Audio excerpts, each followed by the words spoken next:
Halo, Assalamualaikum warahmatullahi wabarakatuh. Perkenalkan, nama saya Muhammad Fadil Rahman. Saya dari kelas TPM 4, kelas 12. Saya di sini akan membawakan cerita tentang kerajaan Kutai.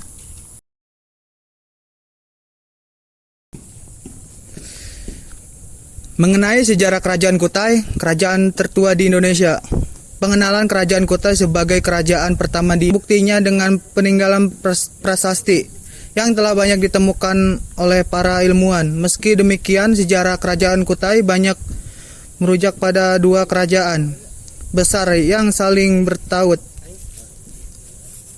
Mengenal kerajaan Kutai didirikan oleh Kedunggaan sejak abad ke-5 atau sekitar 400 Masehi, terletak di hulu Sungai Mahakam, Kalimantan Timur.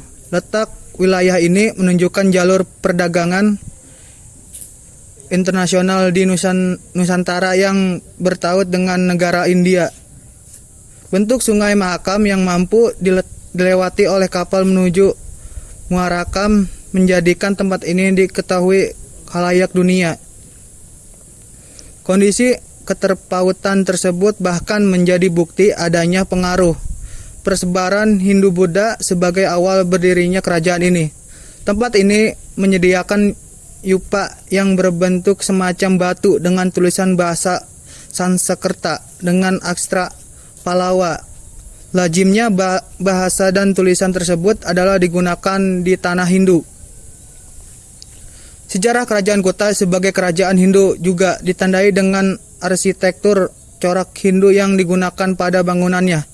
Kerajaan ini diduga didirikan oleh Raja Kedungga sebagai kepala adat dan pemuka agama di Kalimantan Timur. Pasalnya, kerajaan ini didirikan setelah Raja Kedungga menyebarkan agama di wilayah tersebut. Prasasti peninggalan kerajaan Kutai sebagai kerajaan Hindu.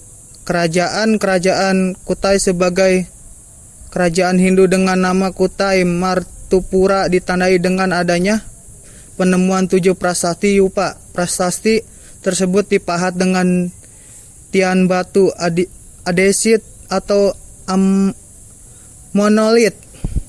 Yupa bahkan memiliki ciri khas aksara Pallava dengan penggunaan blockhead yang terdapat pada bagian atas aksara. Prasasti ini juga berbentuk tiang batu atau tugu yang berukuran kurang lebih 1 meter.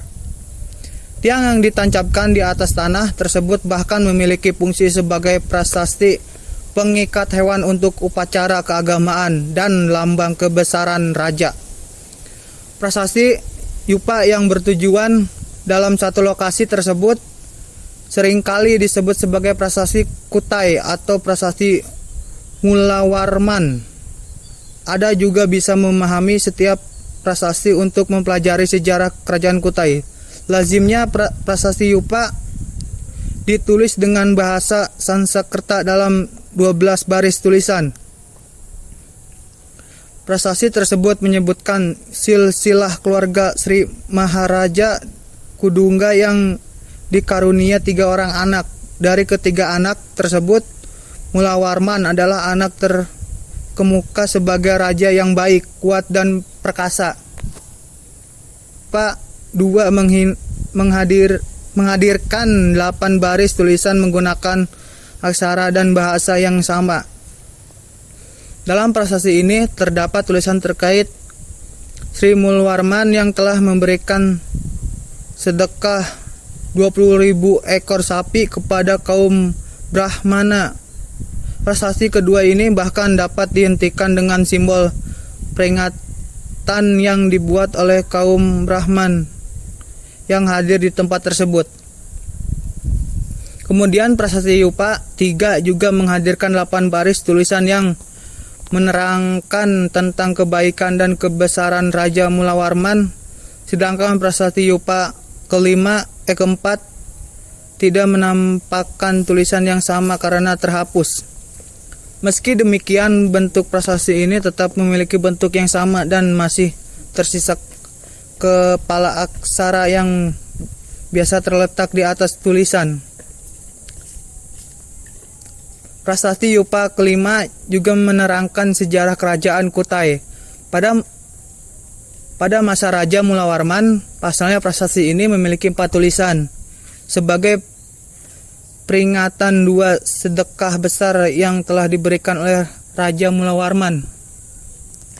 Begitu pula prasasti Yupa ke-6 menghadirkan 8 baris tulisan sebagai pertanda persahabatan kepada kaum Brahmana. Namun prasasti ini telah rusak dan terdapat kata yang terputus. Selain itu, prasasti Yupa ke-7 juga menghadirkan 8 baris aksara yang menerangkan tentang kisah Raja Mulawarman. Prasasti ini bahkan mengenalkan tentang kekuatan Raja Mulawarman yang mampu menaklukkan raja-raja menguasai tugu. Prasasti ini bahkan dibangun oleh kaum Brahmana yang datang dari daerah lain. Kejayaan dan keruntuhan kerajaan Kutai. Kisah yang dihadirkan pada setiap prasasti menunjukkan bahwa kerajaan ini mengalami kejayaan saat dipimpin oleh kerajaan Mulawarman. Tempat ini bahkan mampu menjalin kerjasama yang baik dengan asing yang melakukan perdagangan di tempat ini. Para pedagang yang melewati Selat Makassar, Filipina, dan Cina juga menjadikan kerajaan Kutai sebagai tempat singgah. Kondisi kerjasama yang baik ini bahkan menjadikan kerajaan yang sangat makmur. Bahkan masyarakat dari golongan terdidik seperti kaum ksatria dan Brahmana juga telah melakukan perjalanan ke India dan pusat penyebaran agama Hindu di Asia Tenggara. Masyarakat cendekiawan ini juga mendapatkan kedudukan terhormat di Kutai. Sayangnya, sejarah kerajaan Kutai mengalami kemunduran setelah masa pemerintahan Raja Mulawarman. Maharaja Dharma Setia bahkan sempat terbunuh ketika terjadi peperangan dengan Raja Kutai Kartanegara ke-13. Kondisi tersebut bahkan menyebabkan kerajaan ini dikuasai oleh kerajaan Kutai Kartanegara sebagai kerajaan Islam yang memegang kekuasaan di Kalimantan Timur. Itulah beberapa kisah yang perlu Anda ketahui terkait kondisi kerajaan Kutai di Kalimantan Timur. Kerajaan ini pernah mengalami masa kejayaan saat dipimpin oleh Raja Mulawarman dan mengalami kemunduran setelahnya. Bahkan kondisi tersebut menyebabkan perebutan kekuasaan sehingga tempat ini tergantikan oleh kerajaan Islam, kerajaan Kutai Kartanegara. Oke, sekian dari saya. Mohon maaf kalau ada kesalahan dalam ucapan. Wassalamualaikum warahmatullahi wabarakatuh.